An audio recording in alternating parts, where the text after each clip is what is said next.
Hello everyone. তো দেখো সন্ধ্যেবেলা কিন্তু বোনের গোপাল আর হচ্ছে গিয়ে রাধাকৃষ্ণ ঠাকুরকে এখানে সুন্দর করে বারান্দায় সাজিয়ে গুজিয়ে দিয়েছিল ভোগ। এখানে দেখো বোনও কিন্তু সুন্দর করে সাজিয়েছে। আর তারপরে কিন্তু আমাদের শুরু হয়ে গেছিলো ঘরের পুজো। তো ঠাম্মা এখানে সব সুন্দর করে সাজাচ্ছিল, লুচি পায়েস, তারপরে ফল নাড়ু তালের বড়া সব কিন্তু সুন্দর করে সাজাচ্ছিল। আচ্ছা, তোমাদের বাড়িতে কি কি ভোগ দিয়েছিলে তোমরা কিন্তু আগের মিনি ব্লগে সেটা জানাওনি, এটাতে কিন্তু অবশ্যই জানিও। দেন পুজো টুজো হয়ে যাওয়ার পর কিন্তু এখানে আমি মা বোন সব প্লেটে প্লেটে সাজাচ্ছিলাম, যেহেতু পুজো হয়েছে আর সবাইকে না দিলে ব্যাপারটা কীরকম খারাপ দেখায়, তাই জন্য কিন্তু এখানে সব আমরা সুন্দর করে বেড়ে বেড়ে দিচ্ছিলাম।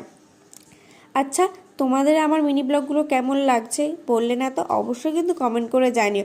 আর যারা যারা আমার মিনি ব্লগগুলো দেখছো প্লিজ প্লিজ প্লিজ তোমরা প্লিজ সাবস্ক্রাইব করে দিও, আর লাইক কমেন্ট করতে কিন্তু একদমই ভুলো না। তো তারপরে আর কি নিয়ে বসে পড়লাম প্রসাদ। তো কেমন লাগলো জানিও।